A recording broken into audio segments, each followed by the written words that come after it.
कल रात उत्तर भारत के तमाम शहर भूकंप के तेज झटकों से खौफ में आ गए। भूकंप का केंद्र अफगानिस्तान का हिंदुकुश इलाका बताया जा रहा है।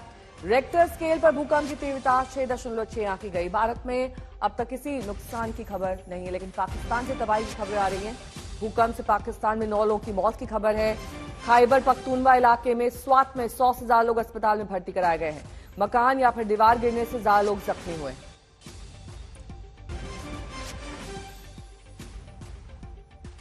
भारत में भी भूकंप का तगड़ा झटका महसूस किया गया। झटका इतना जोरदार था कि भूकंप की कंपन काफी देर तक महसूस की गई। 8 शहरों की तस्वीरें आप देख रहे हैं, जहां पर भूकंप के तेज झटकों ने बिल्डिंगों में ये मंजर दिखाया।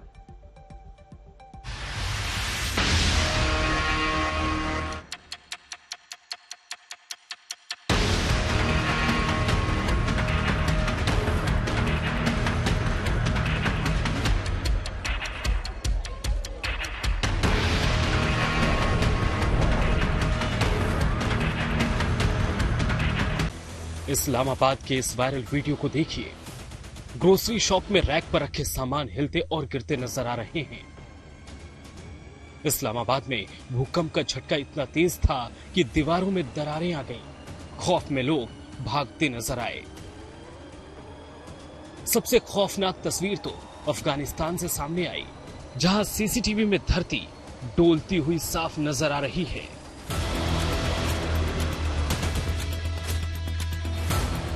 रात करीब 10:17 पर भूकंप आया था। इसका केंद्र अफगानिस्तान के हिंदुकुश इलाके में था।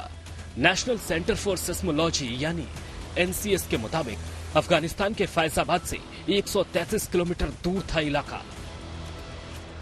भूकंप का केंद्र अफगानिस्तान जरूर था, लेकिन उसका असर दिल्ली एनसीआर समेत भारत के बड़े हिस्से में महसूस किया गया। रात को धरती ऐसी हिली कि हर कोई खौफ से भर गया। कोई घर से बाहर भागा, कोई अपने परिजनों को भगाता नजर आया।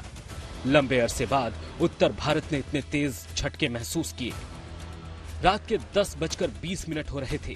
उस वक्त कोई सोने की तैयारी कर रहा था, कोई डिनर कर रहा था, कोई अपना पसंदीदा टीवी सीरियल देख रहा था। तभी अचानक धरती हिली। करीब 20 सेकंड तक धरती कांपती रही। इसका बड़ा असर उत्तर भारत के राज्यों में दिखा। तमाम शहरों में हड़कंप मच गया।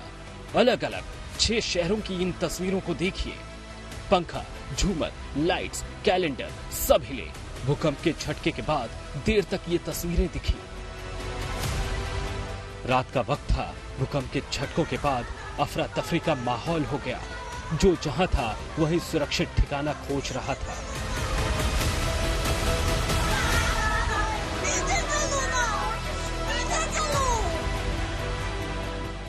दिल्ली से सटे नोएडा की इस सोसाइटी की तस्वीर देखिए। भूकंप से खलबली मच गई। लोग घरों से बाहर आ गए। भूकंप ऐसे वक्त में आया जब लोग सोने की तैयारी कर रहे थे, लिहाजा ज्यादातर लोगों ने झटके का खौफ महसूस किया और तुरंत अपने फ्लैट से बाहर निकल गए। अब से कुछ देर पहले भूकंप आया है और इस वक्त नोएडा की एक सोसाइटी में मैं मौजूद हूँ। चारों तरफ अगर आप देखेंगे, सब लोग अपने अपने घरों से, जितने लोग निकल सकते थे, ऊंची ऊंची इमारतों से वो बाहर आ गए हैं। कुछ लोगों से बातचीत करते हैं। सर, आपने क्या महसूस किया अभी? मुझे बिल्कुल पहली बार में ही पता चल गया और मैं बहुत डर गया। मुझे लगा कि मैंने बताया अपनी वाइफ को तो उन्होंने बिलीव नहीं किया कि नहीं है।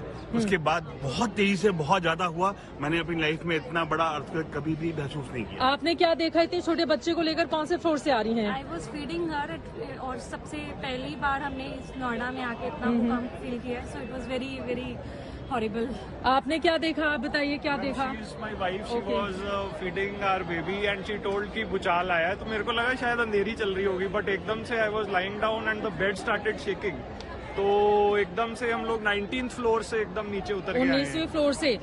देखिए, हम लोग जब घर के भीतर मौजूद थे, मैं 24वें फ्लोर पे थी और अचानक से ही एक मैसेज आया मेरे पास सबसे पहले ऑफिस से, और अचानक से ही हमने देखा कि किस तरह से पंखे जो बंद थे वो हिलने शुरू होते हैं, जो हैंगिंग लाइट्स थी वो हिलने शुरू होती हैं।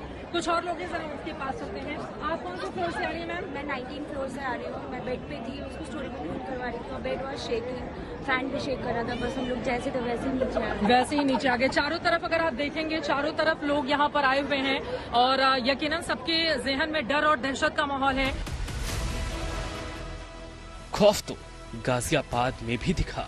हर कोई अपना हाल बता रहा था, दूसरे से पूछ रहा था। झटका तेज था, लिहाजा खौफ भी उतना ही ज्यादा दिखा। भूकंप के बहुत तेज झटके महसूस हुए पूरी सोसाइटी में। हम सभी लोग पूरे ग्राउंड में आ चुके हैं और बहुत तेज लगे। पंखा हमारा ऐसे हिल रहा था जैसे किसी ने डंडे से हिलाया हो।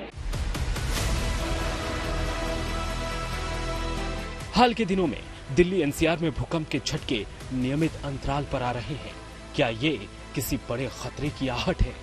नोएडा से चित्रा त्रिपाठी के साथ आज तक ब्यूरो। तो भूकंप से जुड़ी हुई लगातार हैरत अंगेज तस्वीरें आ रही हैं। जम्मू कश्मीर के अनंतनाग से एक ऐसा ही वीडियो सामने आया है। एक अस्पताल में एक डॉक्टर मरीज का ऑपरेशन कर रहे थे, तभी भूकंप आ गया। वीडियो में देखिए किस तरह सब कुछ हिलता झूलता दिखाई दे रहा है, लेकिन इन डॉक्टर साहब ने अपना ऑपरेशन जारी रखा। मेडिकल स्टाफ भी डटा रहा, ऑपरेशन का काम नहीं रुका।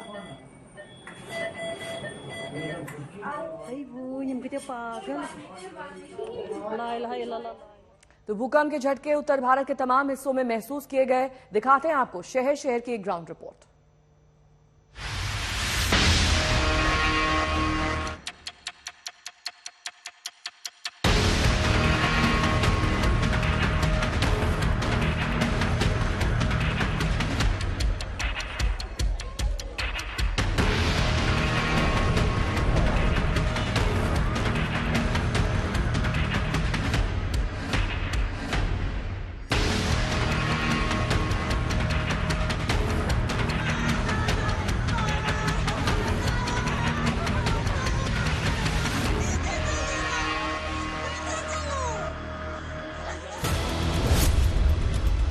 धरती हिली तो खौफ से कांपा हिंदुस्तान।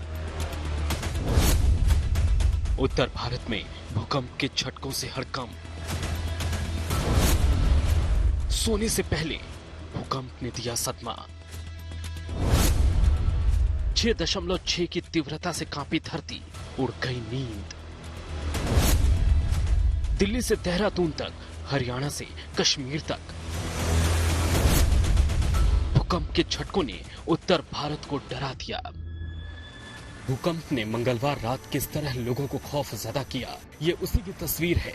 धरती डोली तो श्रीनगर के रिहायशी इलाकों में भी हड़कंप मच गया। देखिए ये तस्वीरें। धरती हिली तो घर में लगा झूमर भी तेजी से डोलने लगा। ये खतरे की आहट थी। तेज झटकों की वजह से रात के अंधेरे में हर कोई अपने मकान से बाहर भागा। रात 10 बजे के बाद अमूमन यहाँ सन्नाटा पसरा रहता है, लेकिन सूनी रहने वाली सड़कों पर कल भीड़ थी। हर कोई इस भूकंप की चर्चा कर रहा था। पहले थोड़ा सा हल्का सा झटका महसूस हो गया लोगों को। उसके बाद जब लोग बाहर आए घर के, तो दूसरा झटका जो था वो काफ़ी ज़्यादा था। वो अभी तक पता नहीं चला कितने हेक्टेयर्स का था, तो लेकिन भूचाल बहुत काफ़ी ज़्यादा है और जो लोग हैं वो बहुत सहमे हुए हैं, अपने घरों से बाहर आए हुए हैं। चैत्र नवरात्र आज से शुरू हो रहा है। इस मौके पर माता वैष्णो देवी के दर्शन के लिए बड़ी संख्या में श्रद्धालु पहुंचने लगे। कटरा पहुंचे श्रद्धालुओं ने भी भूकंप के इस खतरे को महसूस किया। धरती हिली तो वो जान बचाकर भागे। हर कोई उस पल को याद कर रहा है जब धरती कांपी। अमृतसर, मोहाली और पंजाब के अन्य हिस्सों में भी भूकंप का डर दिखा। लुधियाना में इस खतरे की आहट हुई, किसी को कुछ समझ नहीं आया। झटका लगते ही हर कोई घर से बाहर की ओर दौड़ा। जिन सड़कों पर सन्नाटा पसरा था, वहां चंद सेकंड के भीतर भारी भीड़ लग गई। तो बहुत डर लग गया। मैं सोया हुआ था ऊपर और मेरा जो पलंग था वो तो बहुत ही वाइब्रेट कर रहा था। मैं बोला यार कुछ तो वो झटके है या कुछ भूकंप आया है। और ऊपर से जो पंखा भी जो है ना बहुत हिलने लग गया और मैं सीधा भागा हूँ। अभी मैंने वैसे ब्रश भी नहीं किया, मैं नीचे भाग के आया हूँ, अभी जाना है ऊपर। तो तकरीबन वो लंबा भी चला। एक तो ठीक है, तो थोड़ा कुछ सेकंड के लिए आता है, लेकिन ये थोड़ा लंबा चला और अपना ऐसा लग रहा था कि शायद बिल्डिंग जाएगी। कांगड़ा घाटी में तो दोहरा संकट दिखा।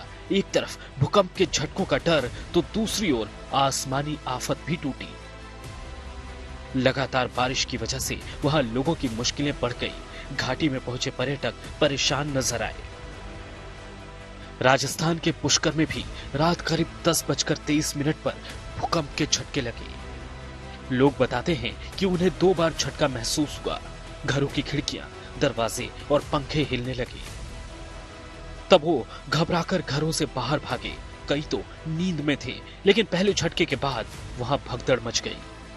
बिल्डिंग के जो पूरी बिल्डिंग जो हिल रही थी, उसके साथ साथ उसके जो कांच थे वो भी खड़खड़ कर, शीशे भी बोल रहे थे। उसके साथ बाहर जो गेट था ना, वो भी जबरदस्त आवाज दे रहा था। आज तक ब्यूरो। हिमांशु मिश्रा मेरे सहयोगी इस वक्त तमाम जानकारी के साथ जुड़ेंगे, लेकिन इस बीच आपको ये बता दें, बड़ी खबर आ रही है। दिल्ली पुलिस ने पीएम मोदी के खिलाफ पोस्टर लगाने के आरोप में 6 लोगों को गिरफ्तार किया है। इस मामले में 100 एफआईआर दर्ज हुई है। स्पेशल सीपी दीपेन पाठक ने बताया कि प्रिंटिंग प्रेस एक्ट और प्रॉपर्टी एक्ट के तहत ये एफआईआर दर्ज की गई है। आम आदमी पार्टी के ऑफिस से निकली एक वैन को भी रोका गया है, जिसमें मोदी विरोधी नारे लिखे गए थे। मोदी हटाओ, देश बचाओ इस पोस्टर में लिखा हुआ था, जिसको लेकर अब मामला दर्ज कर लिया गया है। आपके दफ्तर से निकलने वाली वैन को भी रोक दिया गया है। पीएम के खिलाफ पोस्टर का ये मामला, जिसमें प्रिंटिंग प्रेस एक्ट के तहत एफआईआर दर्ज की गई। हिमांशु मिश्रा मेरे सहयोगी इस वक्त तमाम जानकारी के साथ जुड़ गए हैं। हिमांशु, इसमें मोदी विरोधी नारे तो लिखे गए हैं, लेकिन 100 एफआईआर दर्ज हुई हैं। इन सभी 100 एफआईआर को किसने दर्ज कराया है और इसमें क्या लिखा गया है? देखिए, जो सबसे बड़ी चीज है, जो एफआईआर दर्ज की गई है वो अलग अलग जगह जहां पर पोस्टर लगाए गए हैं। और एफआईआर दर्ज की गई है 2 वजहों से। सबसे पहले तो एक जो एफआईआर दर्ज की गई है प्रिंटिंग प्रेस के खिलाफ, क्योंकि जो पोस्टर हैं उनपे कहीं भी प्रिंटिंग प्रेस का कोई डिटेल नहीं दिया गया है। उसके बारे में नहीं लिखा गया है कि ये पोस्टर कहां पर प्रिंट हुए हैं, और इसी वजह से प्रिंटिंग प्रेस के खिलाफ एफआईआर दर्ज की गई है। दूसरी चीज जो एफआईआर दर्ज की गई है वो की गई है पब्लिक डिफेसमेंट एक्ट के तहत की गई है, क्योंकि जहां जहां पर ये पोस्टर लगाए गए थे ये एफआईआर उनकी वजह से दर्ज की गई। अब इसमें आगे, चूंकि ये पूरी दिल्ली में जगह जगह पर ये पोस्टर लगाए गए थे, तो वहां पर पुलिस ने कार्रवाई करते हुए इन एफआईआर को दर्ज किया है। और अब तक जानकारी के मुताबिक 6 लोगों को पुलिस ने गिरफ्तार भी किया। लेकिन नेहा, चूंकि ये बेलेबल ऑफेंस है, जो धाराएं जो लिखी गई हैं, इसलिए उन्हें बेल मिल गई है। लेकिन पुलिस का ये कहना है कि इस पूरे मामले में जांच जारी है, और इस जांच के दौरान अब ये पता लगाया जाएगा कि किसने ऑर्डर दिया था, क्या ऑर्डर दिया था, कब ऑर्डर दिया था, पेमेंट किस तरीके से की गई, और प्रिंटिंग प्रेस ने आखिर अपना नाम क्यों जब पोस्टर्स बनाए थे तो उस पे नहीं दिया। ये सारी चीजें अभी इन्वेस्टिगेशन की जा रही हैं। और जब हमने एक और आला अधिकारी से बात की तो उनका कहना है कि हो सकता है कि आगे जब इन्वेस्टिगेशन बढ़े तो इन सारी एफआईआर को क्लब भी कर दिया जाए। जी ठीक है, बहुत बहुत शुक्रिया हिमांशु इस तमाम जानकारी के लिए आपका। बात अब ऑपरेशन अमृतपाल की करेंगे। 18 मार्च को पंजाब पुलिस ने ऑपरेशन अमृतपाल शुरू किया। आज 5वां दिन हो गया है, लेकिन पंजाब पुलिस के हाथ अब भी खाली हैं। कुछ सीसीटीवी और तस्वीरें हासिल हुई हैं, जिससे ये पता चल रहा है कि वो पुलिस की आंखों के सामने से भागने में कैसे कामयाब हो गया।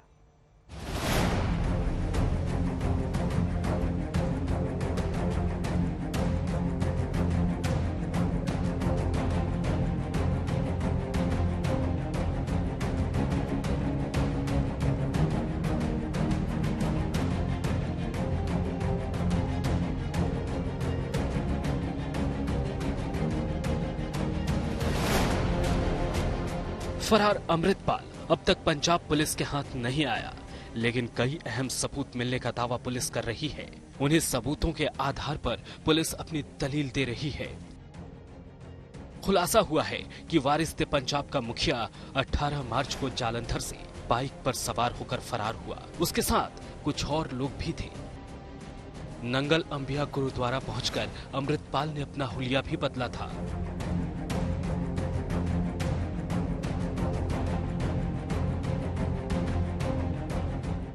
अमृतपाल से जुड़ा एक वीडियो भी सामने आया है। बताया जा रहा है कि इसी ब्रेजा गाड़ी से वो पुलिस की आंखों में धूल झोंककर फरार हो गया। भागते समय अमृतपाल के साथ कई गाड़ियां थी। पुलिस को टोल नाके का सीसीटीवी फुटेज भी मिला है जिसमें वो वहां से गुजर रहा है। पुलिस ने अमृतपाल को भगाने में मदद करने वाले 4 आरोपियों को गिरफ्तार किया है। ब्रेजा कार भी बरामद हुई है। जब पुलिस उसको अरेस्ट करने लगी थी वहां से दौड़ने में मदद की है। तो ब्रेजा गाड़ी जिसमें वो एस्केप किया था उसमें वो गाड़ी रिकवर हो चुकी है। इनकी जो फर्दर जो इंटेरोगेशन है उसमें ये चीज सामने आई कि वहां से ये एक गुरुद्वारा साहब है नंगल अंबिया, वहां पे गए हैं। गुरुद्वारा में जाके उसने अमृतपाल ने कपड़े चेंज किए हैं, पैंट और शर्ट डाली। वहां से फिर 2 मोटरसाइकिल्स पे ये एस्केप किए। वहां से फर्दर हमारी इन्वेस्टिगेशन चल रही है इसमें। गिल साहब, कोई इम्पोर्टेंट लीड और मिली हो इस पूरे मामले को लेकर? क्योंकि बताया जा रहा है, आपने बताया कि बाइक पे उसके आगे फरार हुए, बाइक को लेकर कोई जानकारी अभी मिली है? देखिए, ये सारा इन्वेस्टिगेशन का है। पूरी एक इसमें लगातार हमारी इन्वेस्टिगेशन जारी है। जो भी चेन में कुछ भी आ रहा है उस पर हम एक्शन भी ले रहे हैं और फर्दर हमारे पास बहुत सारे क्लूज हैं, इस पे हम लगे हुए हैं। पुलिस सूत्रों की माने तो अमृतपाल के पंजाब में ही कहीं छिपे होने की संभावना है। आखिरी बार वो जालंधर से करीब 50 किलोमीटर दूर बाइक से भागते दिखा। उसके बाद से उसकी लोकेशन नहीं मिली है। इन्वेस्टिगेशन लगातार जारी है, लेकिन पिछले 4 दिनों से जिस तरह से इन्वेस्टिगेशन चल रही है, अभी भी जो अमृतपाल है वो फरार है।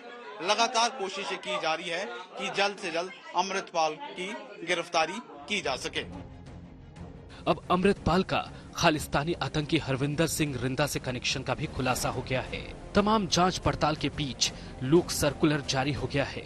देश के सभी हवाई अड्डों और बंदरगाहों पर अलर्ट कर दिया गया है। साथ ही उस पर NSA भी लगा दिया गया है। चंडीगढ़ से ललित शर्मा के साथ सत्येंद्र जालंधर, आज तक। तो पंजाब पुलिस फरार अमृतपाल की कुछ तस्वीरें जारी कर चुकी है। ये नई और पुरानी तस्वीरें हैं जिसमें वो अलग अलग हुलिये में नजर आ रहा है। कल पुलिस ने इन तस्वीरों को जारी किया। इसमें अमृतपाल की पहली तस्वीर, दूसरी तस्वीर की इस वक्त वो कैसा दिख सकता है, ये सभी स्केचेस भी बनाए गए हैं, एक्चुअल तस्वीरें भी हैं। ये छठी तस्वीर आप देखिए किस तरीके से अमृतपाल अपना हुलिया बदल सकता है। इसी वजह से ये अलग अलग तस्वीरें अब पंजाब पुलिस की ओर से जारी की जा रही हैं। सत्येन चौहान मेरे सहयोगी इस वक्त तमाम जानकारी के साथ जलंधर से जुड़ गए हैं। सत्येन, देखिए, आरोप तो पंजाब पुलिस पर ये लग रहे हैं कि गैर कानूनी तरीके से उन्होंने अमृतपाल को गिरफ्तार कर लिया है, लेकिन ये बात सार्वजनिक तौर पर बाहर नहीं आ रही है और सर्च ऑपरेशन का सिर्फ एक नाटक किया जा रहा है। ये कहां तक सच है? देखिए, आरोप पंजाब पुलिस पर यह भी लग रहे हैं कि पंजाब पुलिस ने अमृतपाल को पकड़ा हुआ है, लेकिन दूसरी तरफ फजीहत भी पंजाब पुलिस की हो रही है कि अगर पकड़ा नहीं है अमृतपाल तो है कहां। क्योंकि पुलिस का जो आधिकारिक बयान है, और ये बयान हमारे पास ही नहीं, पंजाब और हरियाणा हाई कोर्ट में बाकायदा हलफनामा देकर दिया गया है, और उस बयान में ये कहा गया है कि पंजाब पुलिस की टीमें जल्द अमृतपाल को पकड़ लेंगी, लेकिन वो फरार है, उसे भगोड़ा घोषित कर दिया गया है। तस्वीरें आपने अभी टेलीविजन स्क्रीन पर दिखाई। लुकआउट सर्कुलर उसका जारी कर दिया गया है। इसके अलावा NSA लगा दिया गया है। उसके जो सहयोगी हैं, उस कुल मिलाकर तकरीबन 150 के करीब लोगों को पुलिस ने गिरफ्तार कर लिया है, या हिरासत में रखा है, या उनसे पूछताछ हो रही है। लेकिन आरोप दोनों ही पंजाब पुलिस के ऊपर लग रहे हैं। अगर वो भगोड़ा है तो पंजाब पुलिस के इतने नजदीक रहते हुए वो भगोड़ा कैसे हुआ, भाग कैसे गया? अगर वो पंजाब पुलिस की हिरासत में है तो पंजाब पुलिस आज 5वें दिन तक उससे ऐसी क्या पूछताछ कर रही है, या फिर कानून नियम कहाँ है? अगर उसको गैर कानूनी तौर पर हिरासत में रखा गया है तो वो भी गलत है। लेकिन अभी जिस तरह की जानकारी मिल रही है, एक्चुअल में अमृतपाल पंजाब पुलिस की गिरफ्त से दूर है, भागा हुआ है। और पंजाब पुलिस के लिए सबसे बड़ी फजीहत इस वक्त की यही है कि पंजाब पुलिस की दर्जन भर टीमें अमृतपाल को पकड़ने में लगी हुई हैं, और इससे पहले लगी हुई थी। शनिवार का वाकया आप देखें तो पंजाब एवं हरियाणा हाईकोर्ट ने भी पंजाब सरकार से जवाब तलब किया है कि 80,000 पुलिस फोर्स के होते हुए अमृतपाल आखिर निकल कैसे गया, ये बात हजम नहीं होती। हम पत्रकार हैं, हम तो ये सवाल उठाते रहे हैं, लेकिन पंजाब हरियाणा हाईकोर्ट ने भी यही सवाल उठाया है कि ये बात हजम नहीं होती कि इतनी पुलिस फोर्स, इतनी तैयारी, इतनी प्लानिंग के बावजूद अमृतपाल आपके हाथों से निकल गया, तो ये बात जो है समझ से परे है। फिलहाल पंजाब पुलिस रोज जवाब दे रही है, रोज प्रेस कॉन्फ्रेंस होती है चंडीगढ़ पुलिस हेडक्वार्टर में, और हर दिन ये कहा जाता है कि अमृतपाल को जल्द गिरफ्तार कर लिया जाएगा। लेकिन फिलहाल सत्येंद्र, बहुत शुक्रिया। नजर बनाए रखिए, बड़ी और अहम खबर है जिसमें अमृतपाल की गिरफ्तारी को लेकर कई सवाल खड़े हो रहे हैं। बात अब दिल्ली के बजट की करेंगे, जिसे कल पेश किया जाना था, लेकिन क्या आज भी ये पेश हो पाएगा या नहीं, ये बड़ा सवाल बना हुआ है। दिल्ली के सीएम केजरीवाल के मुताबिक बजट पेश किया जाएगा, जिसे केंद्र सरकार ने रोक दिया था। दरअसल कल दिल्ली का बजट पेश होना था। गृह मंत्रालय ने दिल्ली सरकार से कई पॉइंट्स पर जवाब मांगा था, कुछ प्रावधानों पर स्पष्टीकरण मांगा गया था, और अब ये कहा जा रहा है कि फाइल पास हो चुकी है और आज ये बजट पेश कर दिया जाएगा। और इस पूरे प्रकरण को देखिए कि इससे किसका भला हुआ। वही बजट, कोई चेंज नहीं, कोई बदलाव नहीं किया, कोई फिगर्स नहीं बदले, सेम बजट के ऊपर आज उन्होंने सहमति दे दी। तो इससे तो केवल एक ही चीज साबित होती है, उनके अहंकार को संतुष्टि मिल गई इस पूरे प्रोसेस से। उनको ये संतुष्टि मिल गई कि उन्होंने दिल्ली सरकार को झुका दिया, उन्होंने केजरीवाल को झुका दिया। हम हमेशा आपके सामने झुके हुए हैं। केंद्र सरकार को मैं कहना चाहता हूं, हमें दिल्ली चलाने दीजिए। केजरीवाल आदतन झूठ बोलते हैं। केंद्र ने बजट रोका ही नहीं था। आपको कुछ प्रोसीडिंग्स हैं जो पूरी करनी होती हैं। 17 तारीख से आपके पास फाइल आई है, 3 दिन तक आपने जवाब नहीं दिया। कल जब आपकी मक्कारी पकड़ी गई और रात को आपने 9:25 में फाइल भेजी, उपराज्यपाल महोदय के यहाँ से 10:05 पे आ गई, और आज केंद्र ने वो बजट को अप्रूवल दे दिया। अगर यही प्रोसीडिंग्स आप 17 तारीख को पूरी कर लेते तो आपको इतना हंगामा और झूठ करने की जरूरत नहीं पड़ती। तो अपनी मक्कारी और चोरी छुपाने के लिए केजरीवाल इस तरह की हरकतें करते हैं। मार्च खत्म होने को है, लेकिन मौसम ने लोगों को कंफ्यूज कर रखा है। क्या करें, ऐसा लग रहा है कि मार्च से गर्मी, सर्दी और बरसात तीनों ऋतुएं एक साथ आ गई हैं। लगातार बदलता मौसम का मिजाज और पहाड़ों पर बर्फबारी ने मैदानी इलाकों में पारे को लुढ़का दिया।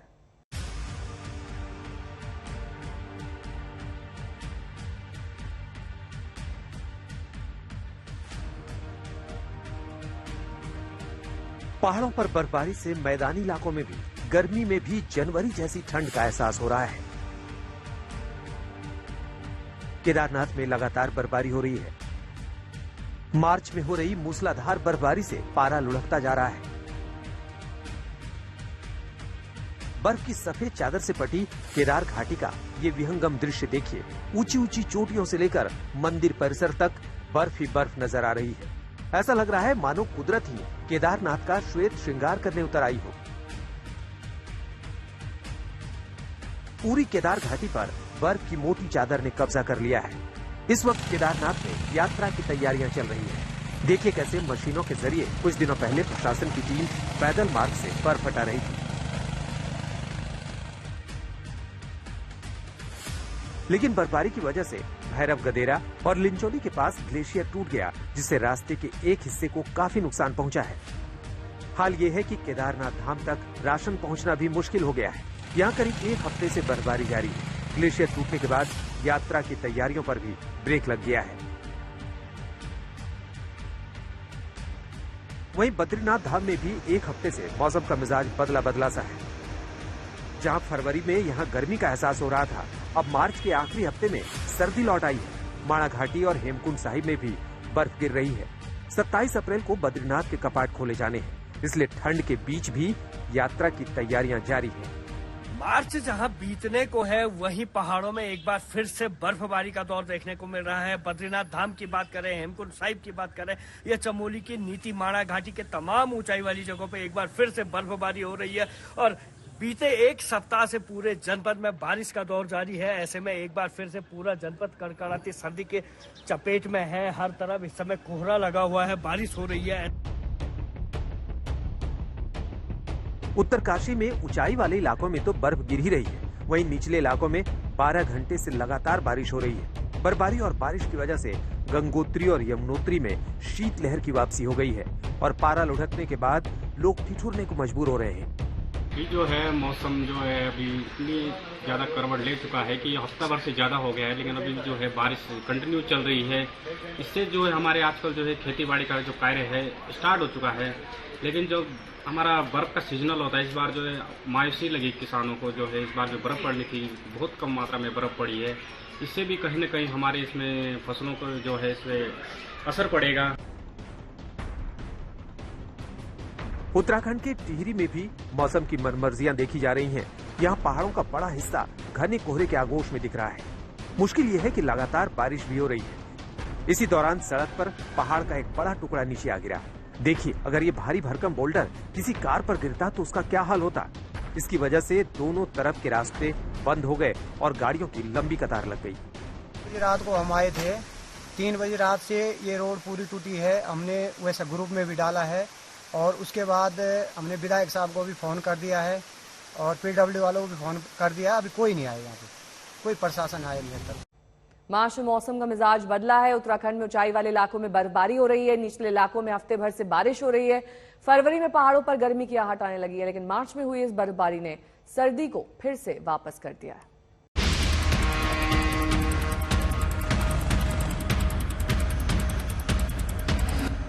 केदारनाथ में मौसम ने बदला रंग। मार्च में हो रही है मैराथन बर्फबारी। टूटा ग्लेशियर, यात्रा की तैयारियों पर ब्रेक।